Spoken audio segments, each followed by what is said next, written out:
Isiniwalat ng Federation of Philippine Industries na aabot sa 1.3 trillion pesos ang nawawala sa pamahalaan dahil sa smuggling. Sa layong mapalakas ang paglikom ng pondo ng bayan, ipinag-utos ni Pangulong Aquino sa Bureau of Customs na wakasan na ang smuggling sa bansa. Para sa detalye, balita mo kami Julius Disamburon. Ito ang nais ni Pangulong Aquino sa pagpapatuloy ng pamahalaan sa pagrereforma sa adwana. Kaya't pinapatapos na ng Pangulo sa Bureau of Customs ang umano'y talamak na smuggling operation sa bansa. Ito ang inihayag ng punong ehekutibo sa gitna ng pahayag ng Federation of the Philippine Industries na umabot umano sa 1.3 trillion pesos ang nawala sa kaban ng bayan mula 2002 hanggang 2011 dahil sa smuggling. Hindi din naman aniya siya kumbensibo sa tagpi-tagping solusyon lamang laban sa laganap na pagpupuslit ng mga smuggled goods sa bansa. Kumikilos na din naman ang bagong pamunuan ng Bureau of Customs upang matiyak ang maayos na trabaho ng mga kumanin nito mula sa pinakamababang pwesto hanggang sa pinakamataas na opisyal.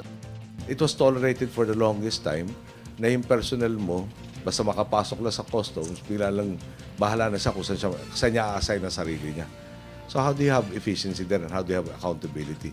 So one of the simple things that they did was to tell everybody, you applied for this position existing in that particular port, you have been ordered to go back to your legitimate assignment.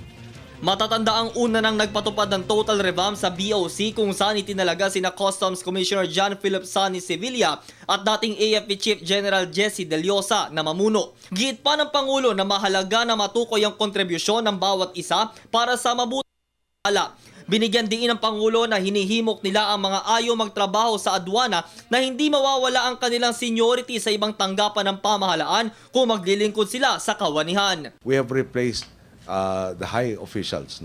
You have Sonny Sevilla as head currently of Customs. You have General De Leosa as head of Intelligence. You have so many other people who we actually convinced. Yung mga taong palagay namin talagang beyond reproach, ayaw pumasok sa Customs. Kinumbinsi na they will not lose their seniority from other agencies in government. They have the necessary skills to be able to correct the situation. Ayon kay PhilRice economist Dr. Flor de Riza Vorde, halos 75% ang itinaas ng domestic price ng bigas ngayon kumpara noong taong 2000. Dahil isa ang bigas sa mga nasasangkot sa smuggling, pahayag ng PhilRice bilang ahensyang nasa ilalim ng Department of Agriculture na isang long-term solution at hindi lang basta remedyo ang kailangan o sagot para ito'y tuluyan na mawala at na ito naman ang siyang ginagawa ng ating pamahalaan.